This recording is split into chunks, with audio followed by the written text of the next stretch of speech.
The night is hot as hell.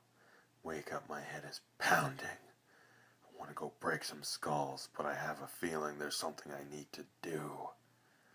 Something with my movies, maybe? I can't remember. So I put on a damn fine coat and I try to regain my thoughts. The movie's on the floor. It's gotta be some with them. I can't remember. It's these new meds I'm on. They mess with my head. Sin City, a dame to kill for. It is the new Blu-rays I need to talk about. I'm gonna need a chair, some lights, and my mitts. And here we go, even more Blu-rays. I just did a video recently about new Blu-ray, but I've got even more now. I don't know if you saw my latest movie hunt. They've been renamed from movie trips to movie hunts because I'm going out into the wilderness like Arnold in the Jungle and Predator. I'm hunting, and I picked up $2 Blu-rays. Are you kidding me, $2? Unfortunately, it's for bad reasons. You know, movie rental places are going out of business. You know, Blockbuster was one of the first ones, and seriously, Blockbuster went out of business. Think about that for a minute. And now gas stations. Village Video, where I used to go all the time when I lived in Leoville, places like that, they're running out. The people that supply the movies to rent, they're not making as much money because of things like Netflix, Redbox, shit like that. So now those places are going out of business. You remember the day you go into a movie rental place, you pick up a movie, you look at it, you scan it, you check it out. Ooh, this looks cool. Who's in it? Oh, read about it. Smell it maybe, I don't know. And you're like, yeah, I'm gonna rent this. Now you can't. It's just, well, this is what's available to rent on Redbox or stuff like that, and it's all new. You can't go discover a gem that's an older movie, maybe you never saw it, maybe it's a couple years old. Redbox, it's like, oh, here's like 100 new movies from this month or something. Yeah, I rent movies online, on YouTube, but it's generally things I missed in theaters like Foxcatcher, stuff like that. But, you know, if we still had movie rental stores, I would go check it out. I've got one in my town now. I wonder if they're still in business. I'm gonna check. If not, I'll go buy more movies. I can't breathe and it's hard enough. I'm already sick. I don't know if you can tell. My throat is just fucking... I have to numb it out with some cherry spray. But I'm gonna try to do this video anyway. I want to talk about the Blu-rays, so let's get into it. I got a giant stack. I can't even hold it up for the thumbnail. First up, Leo DiCaprio, The Basketball Diaries. This movie, gripping little drama, really good. What was it, like late 90s, early 2000s, something like that?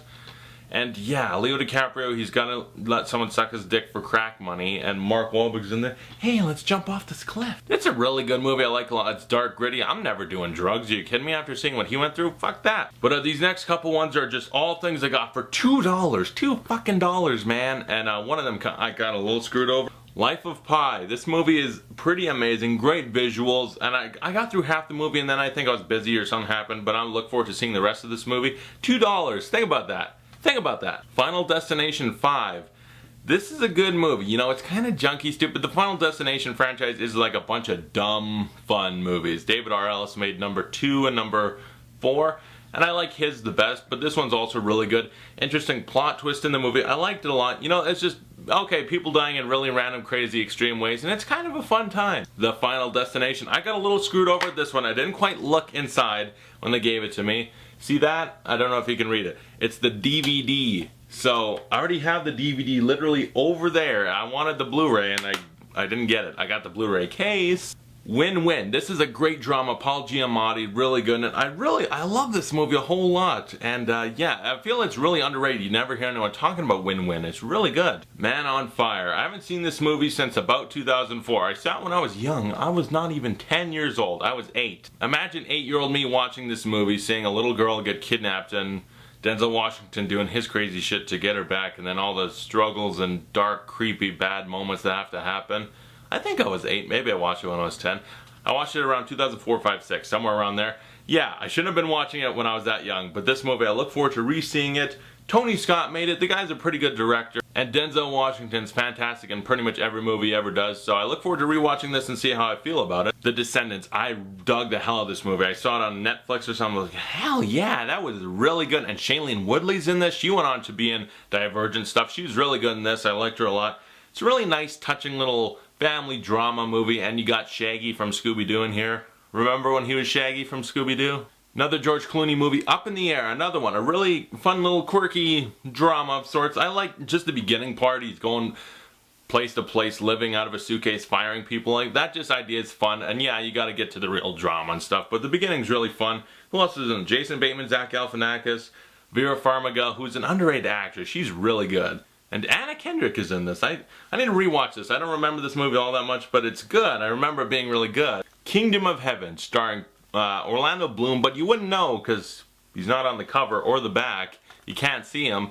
And I actually had this in my Amazon shopping cart. I was like, director's cut, I hear it's good. I hear it's a good swords and sandals type movie. So I'm looking forward to it, even though Ridley Scott is very hit or miss as a director. Premium Rush, this was also in my Amazon shopping cart, and it was literally, I found out about the $2 Blu-rays, I was like, I'm getting Premium Rush.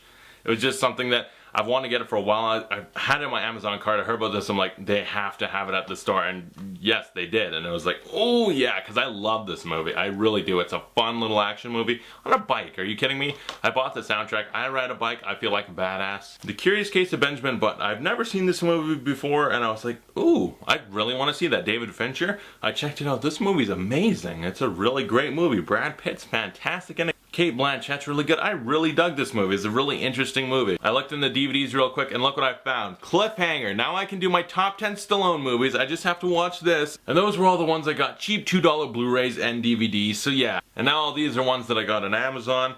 Nature's Most Amazing Events, BBC Earth. I saw this like at school a couple years ago and I was like, what was that thing?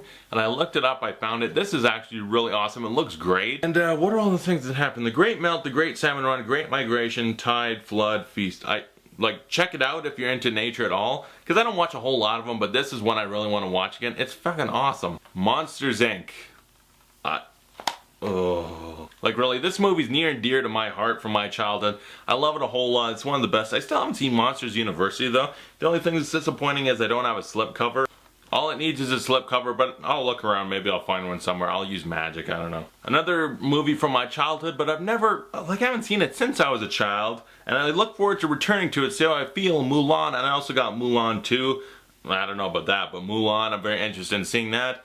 And isn't Eddie Murphy the little dragon guy? I think so. This one, I don't know if I've ever seen this actually. 40th anniversary though, first time on Blu-ray, Robin Hood with the Fox. It's better than the fucking Russell Crowe one. But I look forward to seeing this. I don't remember ever seeing this, and I'm like, I gotta see it. Fox Robin Hood sounds cool. The classic Disney's Alice in Wonderland, the animated. I'm very interested to see it. I remember seeing a little bit of it when I was younger. I'm like, this is weird. But maybe now I'll appreciate it a little more. I don't know. I look forward to seeing it though. At least the one of Johnny Depp in white face paint doing it. Whatever the hell he wants. Every 10 seconds he changes his mind. Now I'm gonna go Scottish. Now I'm gonna go crazy. Yeah, Johnny Depp. That was his performance in the movie. Instead, the Mad Hatter in this one's like, ooh, it's me. Ooh. What the fuck was that? At the end it kind of turned into a little bit of George Takei. Oh my, Alice in Wonderland. Oh my. I'm gonna stop now. When I'm good, I'm good. And when I'm bad, I'm only as bad as I want to be. Ooh, I don't... Catwoman, Halle Berry. Yeah, they tried to make a standalone Catwoman movie. They thought the suit was sexy, and it sort of is, sort of isn't. And Halle Berry gives a committed piece of shit performance. She really tried her best in this movie, and yeah, it's such a train wreck, but it's hilarious, and I'm glad that I have it. What's that? You want a young adult novel movie franchise that's pretty much a lot of action, and then you want to strip out all the action and make it a talking movie? Sure, why not? Yeah.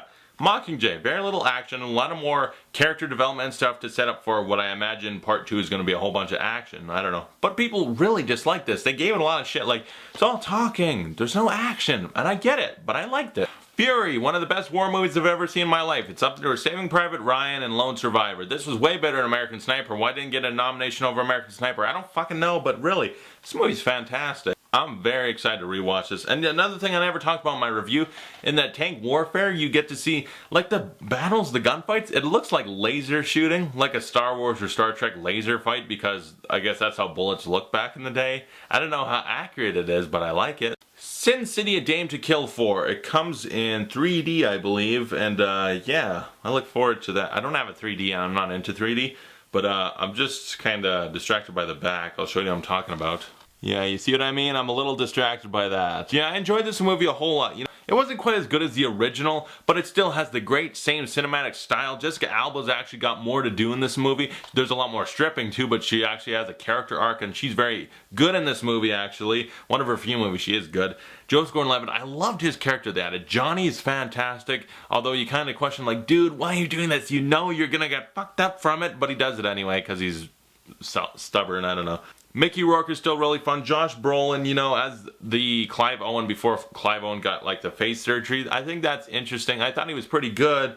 Eva Green, It was a nice little sequel prequel thing. I liked it a lot. It's underrated. Boyhood Collector's Edition. This movie was life-changing. I still gotta put up my review for it, and maybe life-changing, slightly overstating it, but I guess watch my review. I like this design, the inside and everything, and slip it out. This is actually very cool. You slip out this, and it's like the evolution of them and how they evolved over the 12 years of making this movie. And first off, Lorelei Linklater, she's cute, but Ethan Hawke, now that's what I'm talking about. This movie was creative, wholly original, really entertaining, and you can relate to a lot in this movie. Me as a young man who has just kind of finished his Boyhood, I relate to a lot in this movie. I enjoyed it a whole lot. This deserved Best Director so much. So much it deserved Best Director. Are you kidding me? Really? Richard Linklater got screwed! He got screwed! The fuck are you looking down there for? There ain't no fucking Mars bar down there. Just Whiplash. Whiplash is fantastic. Really, J.K. Simmons deserved that Oscar win. Miles Teller also deserves some kind of recognition. They were both fantastic, well directed, well written. I was so into this movie. It's so intense. And every scene where it's J.K. Simmons' character and Miles Teller's character, and he's just constantly like cutting him down, like, oh, you're screwing that up and this and that. It's just every time he stops, I'm like, oh, a little bit of your soul breaks off and falls down on the floor. This is seriously like my number 1, number 2 movie of 2014. I gotta do that top 10 list already. So yeah, I can only hold up a little bit at a time, but I do what I can, you know? But that's a lot of Blu-rays. Comment below, tell me you think of all the... It's a giant pile on my floor now. I gotta fit them on my shelf. I don't know how, and even yet, I still gotta buy more when they come out. So comment below, tell me you thought of all the Blu-rays. Thanks for watching. I'll see you guys later.